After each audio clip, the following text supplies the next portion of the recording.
CM Ramesh ఫ్లైట్లో వెళ్ళడం కానీ, లేదా అక్కడ ఆయన బ్రదర్ అనిల్తో బీటెక్ రవి, ఇవన్నీ యాదృచ్ఛికమైన అనుకోవట్లా. ఎందుకంటే ఇదే బ్రదర్ అనిల్ను ఇంతకుముందు ఎంత దుమ్మెత్తిపోసేవాళ్ళో అందరూ తెలుసు.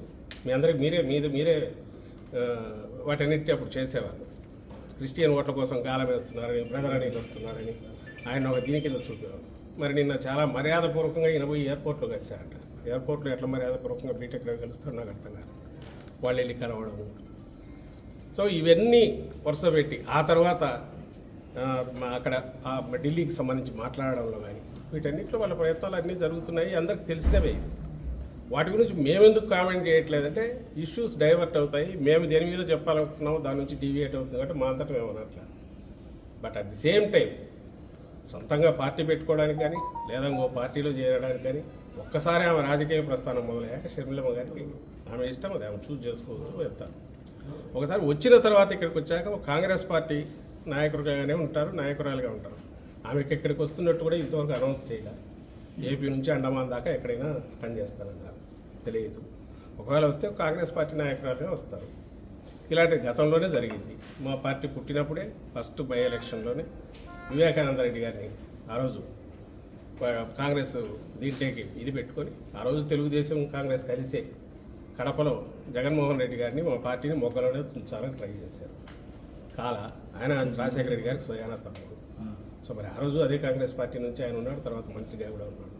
ఏమైంది ఆఖరికి ఆ రోజే అప్పుడు అధికారంలో కాంగ్రెస్ ఉంది, ప్రధాన ప్రతిపక్షం తెలుగుదేశం పార్టీ, మాదేమో అప్పుడే పుట్టిన వైఎస్ఆర్సీపీ అప్పుడే పుట్టిన పార్టీ.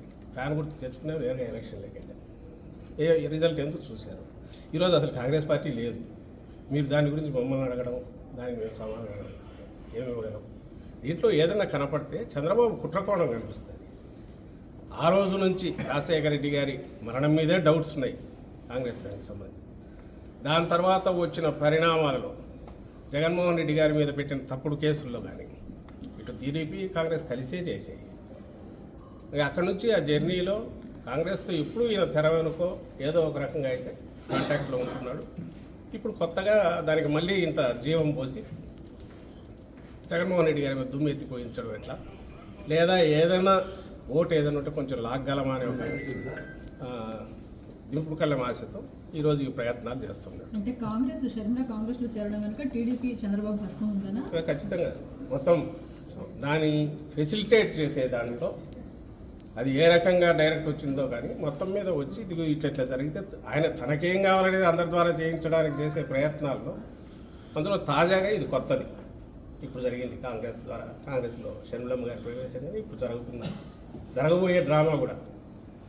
ఆయనకు కావాల్సింది ఏంటి, స్టేట్ డెవలప్మెంట్ కానీ స్టేట్లో జరుగుతున్న పరిణామాలు కానీ 14-19 మధ్య ఏం జరిగింది, ఇప్పుడు జరుగుతున్న అభివృద్ధి కార్యక్రమాల సంక్షేమ కార్యక్రమాల మీద కానీ చర్చ జరగకూడదు.